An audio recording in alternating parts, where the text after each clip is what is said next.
Perkenalkan, nama saya Aurelia Angelina Natali. Di sini saya akan mempresentasikan tugas, struktur, dan konstruksi bangunan. Yang pertama, pondasi. Pengertian pondasi adalah bagian bawah dari struktur bangunan yang berfungsi untuk menahan dan menyalurkan beban bangunan ke tanah di bawahnya.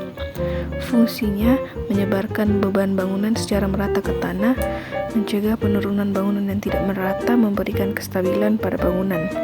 Jenis fondasi memiliki beberapa jenis, diantaranya pondasi dangkal, misalnya pondasi tapak, pondasi menerus, pondasi dalam, misalnya pondasi tilang perancang. Yang kedua yaitu slope. Pengertian slope adalah struktur balok horizontal yang terletak di atas pondasi. Fungsinya menghubungkan pondasi dan meratakan beban dari dinding atau kolam ke pondasi, mencegah terjadinya penurunan dinding akibat pergerakan tanah, serta sebagai pengikat antar pondasi. Yang ketiga yaitu kolom.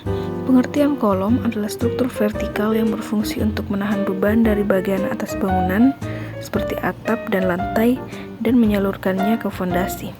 Fungsinya ialah menopang beban vertikal bangunan, memberikan kekuatan dan kestabilan pada bangunan. Yang berikut yaitu balok. Pengertian balok adalah struktur horizontal yang berfungsi untuk menahan beban dari lantai atau atap dan menyalurkannya ke kolom atau dinding. Fungsinya ialah menopang beban horizontal dan vertikal dari lantai atau atap, membentuk kerangka struktur yang kuat. Selanjutnya yaitu dinding struktural. Dalam konstruksi bangunan, dinding memiliki peran yang sangat penting. Selain berfungsi sebagai pembatas ruang, dinding juga dapat memiliki peran struktural. Berikut adalah penjelasan mengenai dinding struktural dan dinding partisi. Dinding struktural. Pengertian dinding struktural adalah dinding yang dirancang untuk menahan beban struktural bangunan seperti beban atap, lantai, atau beban lateral akibat angin atau gempa. Dinding ini merupakan bagian integral dari sistem struktur bangunan dan berkontribusi terhadap stabilitas dan kekuatan keseluruhan bangunan. Fungsinya menahan beban vertikal dan horizontal, memberikan kekuatan dan stabilitas pada bangunan, menyalurkan beban ke fondasi. Material yang umum digunakan untuk dinding struktural meliputi batu bata, beton bertulang, dan balok beton. Berikut ialah dinding partisi. Dinding partisi adalah dinding yang berfungsi sebagai pembatas antar ruang di dalam bangunan. Dinding ini tidak memiliki fungsi struktural dan hanya berfungsi untuk memisahkan ruangan. Fungsinya membagi ruang menjadi area-area yang lebih kecil, memberikan privasi, meningkatkan estetika interior. Material yang digunakan untuk dinding partisi meliputi gipsum, papan kalsium, triplek, dan kayu. Perbedaan utama antara dinding struktural dan dinding partisi terletak pada fungsi dan kemampuannya untuk menahan beban. Dinding struktural menahan beban, sedangkan dinding partisi hanya berfungsi sebagai pembatas ruang.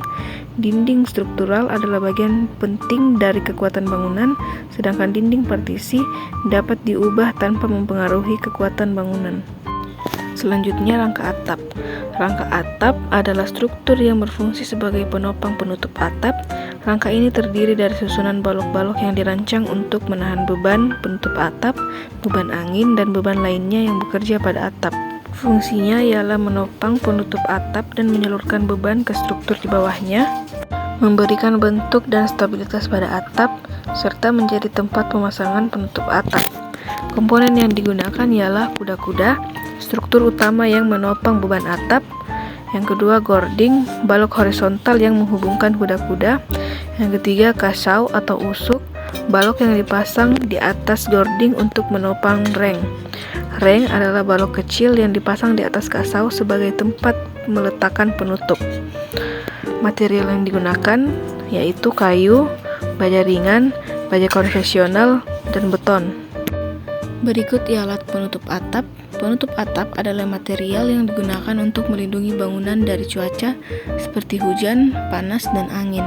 Penutup atap dipasang di atas rangka atap. Fungsinya melindungi bangunan dari cuaca, memberikan isolasi termal dan akustik, serta menambah estetika bangunan. Jenisnya yaitu genteng, seng, asbes, spandek, sirap, dan membran. Hubungan antara rangka atap dan penutup atap ialah rangka atap dan penutup atap adalah dua elemen penting yang saling terkait dalam konstruksi atap.